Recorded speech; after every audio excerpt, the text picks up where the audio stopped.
Question number 46. When a sample of a gas is compressed at constant temperature from 15 atmosphere to 60 atmosphere, its volume changes from 76 centimeter cube to 21 centimeter cube. Which of the following can be a possible explanation if the temperature during the process is constant? So students, let us assume that the gas is ideal. So we have P into V equal to constant. So P1 V1 can be equal to P2 V2.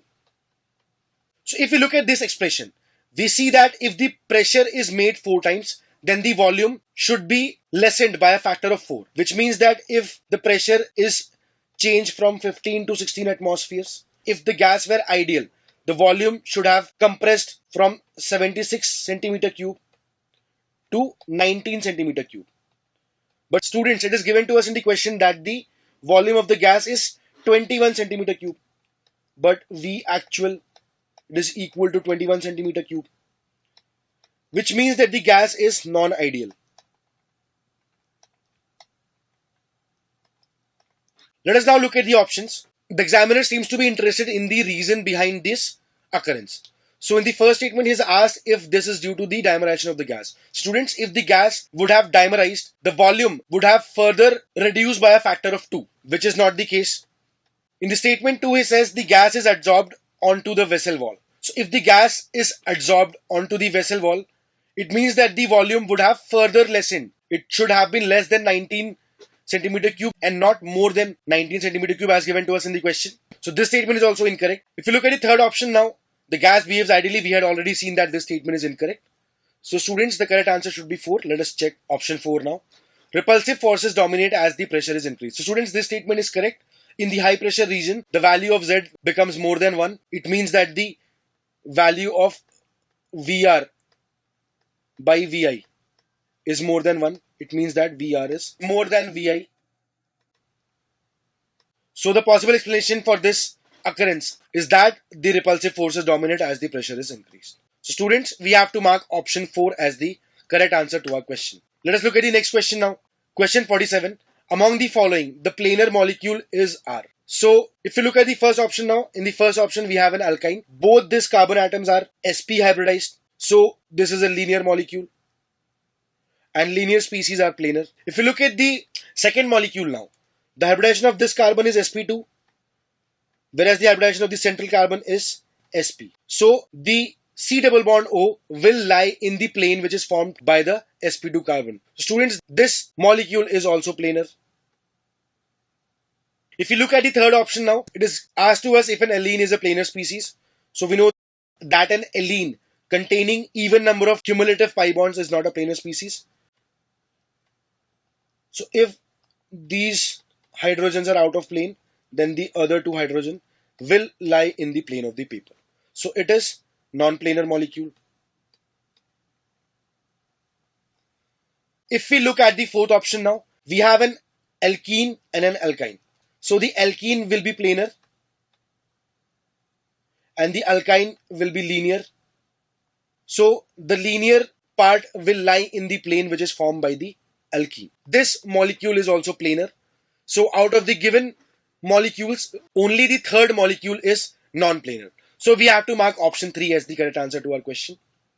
Let us look at question number 48 now. Consider the following orbital overlap diagrams. Students, in the first option we have the overlap of dxy orbitals, and it is given to us that the overlap takes place in phase.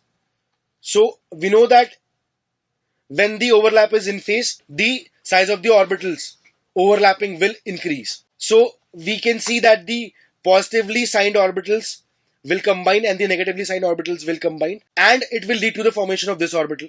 So first diagram is correct. Let us look at the second diagram now.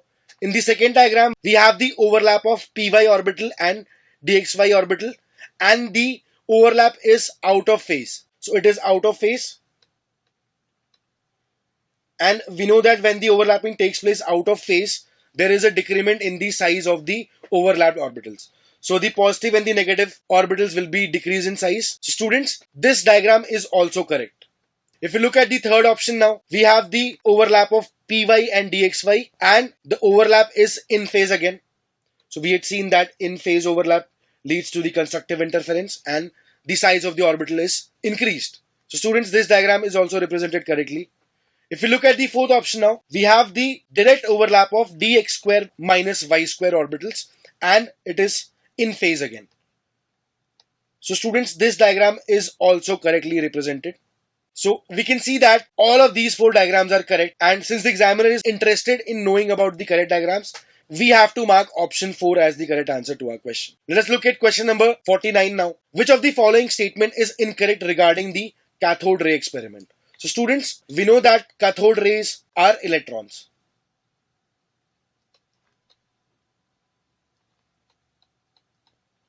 So if you look at the options, cathode rays start at the cathode and move towards anode. This statement is correct, students.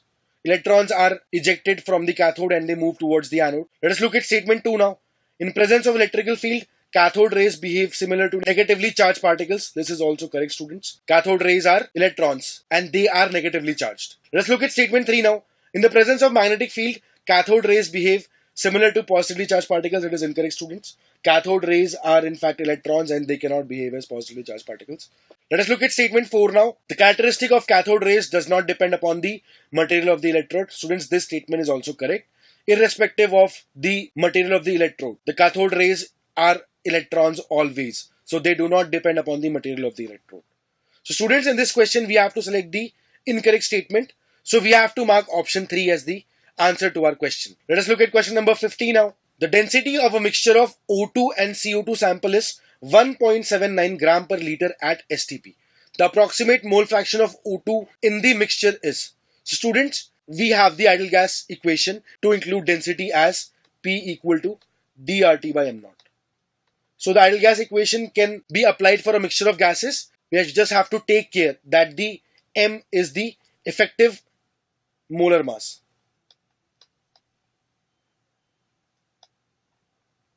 of the mixture or the average molar mass. So students, if we try and put the values of D, R and T which is given to us, we can find out the value of m naught.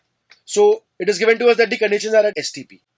So the value of pressure will be equal to 1. The value of density is given to us, it is 1.79. And the product of R into T at STP is equal to 22.4 as we already know. So students, the value of m naught, which is the average mass of the mixture, it comes out to be equal to 40 approximately. So now from the average molar mass, we can find out the composition of the mixture. So we have mole fraction of O2, which is chi O2 into 32. And we have the mole fraction of CO2, which is represented by chi CO2 into the molar mass of CO2, which is 44. It is equal to 40. And we also have the second expression, which is chi O2 plus chi CO2 equal to 1. So in solving this system of equations, we have the value of chi O2 equal to 1 by 3. So students, we have to mark option 4 as the correct answer to our question. Let us look at the next question.